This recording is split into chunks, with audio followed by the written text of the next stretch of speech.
Hello guys, welcome back to the channel. आज हम बात करने जा रहे हैं थ्योरी ऑफ सप्लाई के नेक्स्ट पार्ट के बारे में। इससे पिछले वाले वीडियो में हमने डिटर्मिनेंट्स पढ़े थे और भी बहुत सारे बेसिक फंडामेंटल्स क्लियर किए थे। तो आगे बढ़ने से पहले आप लोगों से एक रिक्वेस्ट है कि चैनल को सब्सक्राइब करना मत भूलेगा। तो देखो, इसमें हम पढ़ेंगे थ्योरी ऑफ सप्लाई। शुरू करते हैं। तो जो हमारी थ्योरी है वो क्या कहती है, other things remaining constant ceteris paribus quantity supplied increases with increase in price and decreases with decrease in price. जब जब हमारा प्राइस बढ़ता है सामान का, आपका सप्लाई बढ़ जाएगी, और जब आपके सामान का प्राइस घटता है, आपकी सप्लाई घट जाएगी। यहाँ पर अदर थिंग्स जो है ना, बाकी जितने फैक्टर्स है वो कांस्टेंट रहेंगे, ceteris paribus रहेंगे, तब ऐसा होगा। ठीक है। अब यहाँ पर मैं आपको अगर सिंपल शब्दों में बताऊं तो अगर किसी चीज का प्राइस 10 था, ठीक है, उसकी सेलर 100 क्वांटिटीज बेच रहा था, लेकिन अगर उस चीज का प्राइस 15 हो जाता है तो वो आपका जो सेलर है ना, वो उसकी 150 क्वांटिटीज बेचेगा। वही हमारा लॉ कह रहा है कि increase in price leads to increase in supply. यहाँ पर डायरेक्ट रिलेशन शो करता है प्राइस एंड क्वांटिटी सप्लाइड के बीच में। ठीक है, it shows a direct relationship between price and quantity supplied. और उल्टा भी होगा, अगर सपोज आपका प्राइस 10 है और उस पे 100 क्वांटिटी सेल हो रही है और उसका प्राइस हो जाता है अब 8 हो जाता है, तो हो सकता है 80 ही क्वांटिटीज सेल होंगे। क्यों? क्योंकि प्रोड्यूसर क्या है, यहाँ पर वो देखेगा कि यार मेरे को प्रॉफिट कम हो रहा है। एक छोटा सा आप एग्जांपल ले लो कि जब 10 रुपए का हम सामान बेच रहे थे, हमें 3 रुपए का प्रॉफिट हो रहा है, लेकिन अब उसका प्राइस 8 हो गया, तो वो जो उसके प्रॉफिट के ही तो गए ना 2 रुपए, अब उसको सिर्फ 1 रुपए का प्रॉफिट होगा। तो वो क्यों बेचेगा? वो कहेगा होल्ड डाउन कर लेता हूँ, कुछ टाइम बाद बेच लूंगा, उतना ही प्रॉफिट तो मिलेगा कम से कम। तो ये थ्योरी होती है, हर कोई इंसान अपने सामान को ज्यादा में बेचना चाहता है, इसीलिए ज्यादा प्राइस पे वो सेल करते हैं, ज्यादा प्राइस पे ज्यादा सप्लाई करते हैं। ओके, यहाँ पे मैंने आपको एक शेड्यूल भी दिया है। 10 रुपए पे 5 यूनिट सेल कर रहा था, फिर प्राइस बढ़ गया, उसने डबल कर दी, प्राइस फिर बढ़ गया, उसने और ज्यादा बढ़ा दी, फिर प्राइस बढ़ गया, उसने और ज्यादा बढ़ा दी। ठीक है, this is your law, this is your theory of supply, जो कि आपके इकोनॉमिक्स का बेसिक फंडामेंटल है। और ये आपके ना 2 फंडामेंटल्स है, जो कि है आपका डिमांड और एक है आपका प्रोडक्शन सप्लाई। ये आपके हर जगह काम आते हैं। तो अब हम आगे बढ़ते हैं। देखो, असम्पशंस, पिछले में मैंने डिटर्मिनेंट्स पढ़ाए थे, इसमें है हमारी असम्पशन। जैसे कि मैंने आपको बताया था कि ceteris paribus, ठीक है, कि अदर थिंग्स रिमेनिंग कांस्टेंट, बाकी सब चीजों में बदलाव नहीं होगा। कौन सी चीजों में? कि हमारी जो टेक्नोलॉजी है वो कांस्टेंट रहेगी, कि जो हम मशीन यूज कर रहे हैं, जितने हम लेबर यूज कर रहे हैं सामान को बनाने के लिए, उसमें कोई बदलाव नहीं होना चाहिए, वो सब सेम रहेगी। इनपुट प्राइसेस रिमेन्स कांस्टेंट, आपके जो रॉ मटेरियल है उसके प्राइसेस बिल्कुल सेम होने चाहिए, उसमें कोई बदलाव नहीं होना चाहिए। नो चेंज इन टैक्सेशन, आपका जो टैक्स है गवर्नमेंट की तरफ से, उसमें कोई बदलाव नहीं होना चाहिए, ना तो कम होना ज्यादा हो। No change in government policy, government की कोई भी पॉलिसी में बदलाव नहीं होना चाहिए, फिर चाहे वो सब्सिडी को लेकर के हो या किसी भी चीज को लेकर के, उसमें कोई बदलाव नहीं होना चाहिए जिसका आपकी कंपनी के ऊपर असर पड़े। Number of firms remain constant, number of firms का मतलब है यहाँ पे टोटल सेलर जो है ना मार्केट में, उनमें भी कोई बदलाव नहीं होना चाहिए। ऐसा नहीं होना चाहिए कि पहले 4 कंपनी एक सामान को बना रही थी, अब जो है 2 बढ़ गई, 6 कंपनी बना रही है। सो नो, ऐसा नहीं होना चाहिए। टोटल नंबर जो है फर्म्स में सेलर्स के वो कांस्टेंट रहेंगे। No change in producer expectations, producer की कोई एक्सपेक्टेशन नहीं होनी चाहिए फ्यूचर प्राइसेस को लेकर के, ये भी कांस्टेंट रहना चाहिए, तभी जाकर के आपका जो लॉ ऑफ सप्लाई है वो सही बैठता है। अगर ये सब चीजें चेंज होती है तो वो आपके एक्सेप्शंस में जाती है या फिर आपके डिटर्मिनेंट्स में जाती है, जो पिछली वीडियो में समझा रखा है, आप उसको देखिएगा। ओके, सो नेक्स्ट टॉपिक है हमारा एक्सेप्शंस। जैसे कि अभी मैंने आपको बताया था कि ये 3 चीजों में, इन 3 चीजों में हमारा जो थ्योरी ऑफ सप्लाई है वो काम नहीं करता है। क्यों काम नहीं करता है? Perishable goods, agriculture goods and goods of social distinction, एक एक करके देख लेते हैं। तो देखो, पेरिशेबल में क्यों काम नहीं करता है? पेरिशेबल गुड्स जो कि जल्दी खराब हो जाती है, ठीक है, क्विक रोटेन प्रोडक्ट्स, नहीं ठीक है, क्विक रोटेन प्रोडक्ट्स जो कि जल्दी खराब हो जाता है। फॉर एग्जाम्पल मिल्क, ठीक है, वेजिटेबल्स, ओके, कर्ड, या और भी ऐसी चीज जिसको हम ज्यादा देर तक होल्ड नहीं कर सकते, not hold for long.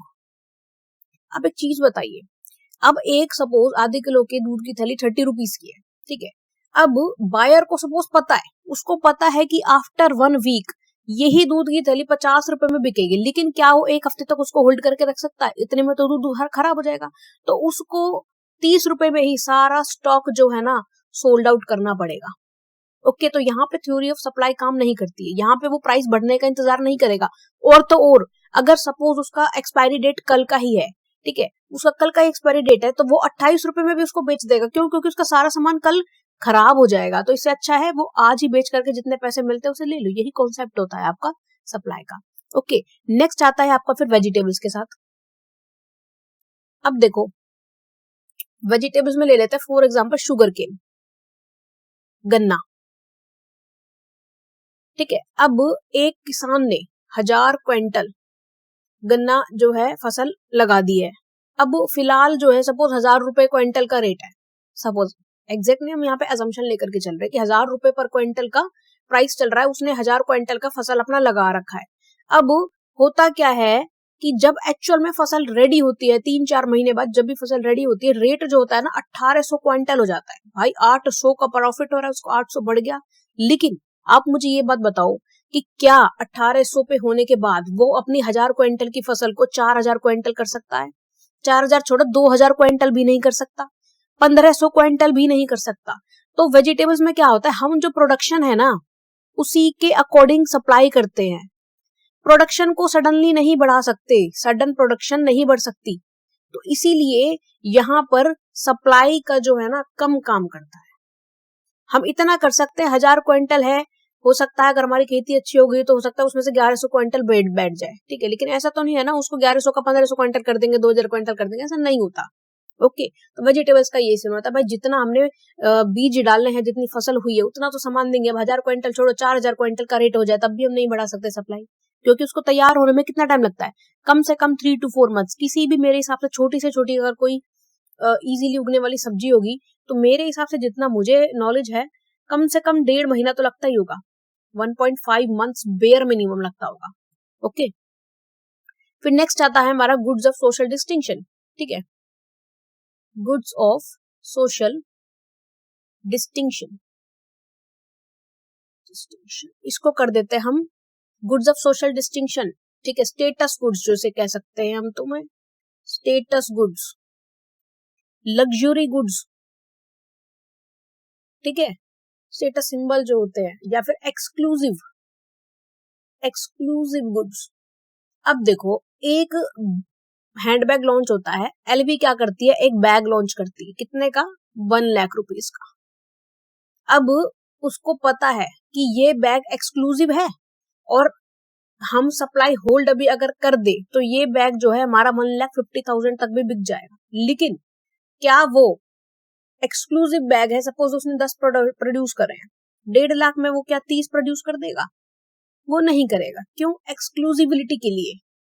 Exclusivity के लिए वो क्या करेगा, कितना भी प्राइस हो जाए, 1 लाख छोड़ो 10 लाख क्यों ना हो जाए, वो सप्लाई नहीं बढ़ाएगा एक्सक्लूसिविटी बनाने के लिए। अगर एक बार बताओ, एलवी का जो बैग है हर एक इंसान लेकर के घूमने लग गया, सब्जी मंडी में ले जाने लग गया, बाजार में ले जाने लग गया, तो वो एलवी का बैग क्यों कहलाएगा? एलवी के बैग्स हो गए, अपना ये ब्रांड है, जिमी चू है, पराडा है, बैलेंसियागा है, ये एक्सक्लूसिव है, सोशल सिंबल है, लग्जरी गुड्स है। क्यों? क्योंकि बहुत कम लोग अफोर्ड कर पाते हैं। ठीक है, इनकी सप्लाई ही कम है, इनके प्राइस ऑलरेडी ज्यादा है। तो प्रोड्यूसर यहाँ पे ये उम्मीद नहीं करेगा कि जब मेरा प्राइस बढ़ेगा तब मैं सप्लाई बढ़ाऊंगा, वो सप्लाई नहीं बढ़ा सकता। अगर सप्लाई बढ़ा दी, हर किसी के पास ये बैग आने लग गए, हर कोई से खरीदने लग गया, तो क्या हो जाएगा, मार्केट में इनका जो नाम है, जो ब्रांड का स्टेटस है, वो खत्म हो जाएगा। ठीक है, तो इसलिए गुड्स ऑफ सोशल डिस्टिंक्शन भी इस तरीके से काम नहीं करता है। Okay, so thank you so much guys, please don't forget to like, share and subscribe. जो हमारा नेक्स्ट होने वाला है वो होने वाला है rotation and shift in production curve. ठीक है, सॉरी, सप्लाई कर्व, प्रोडक्शन बाद में पढ़ेंगे, सप्लाई कर्व। ठीक है, तो ये भी बहुत इंपॉर्टेंट है। यहाँ पे आपके यूजीसी नेट से क्वेश्चन आते हैं, आपके जेआरएफ के लिए भी क्वेश्चंस आते हैं, आपके सेट में क्वेश्चंस आते हैं। यहाँ पर आपका फिर अगर आप क्लास 11th में है तो उसका यहाँ पे पूरा ग्राफ आता है, फुल फ्लेज क्वेश्चन आता है। तो वीडियो को मत कीजिएगा। Thank you.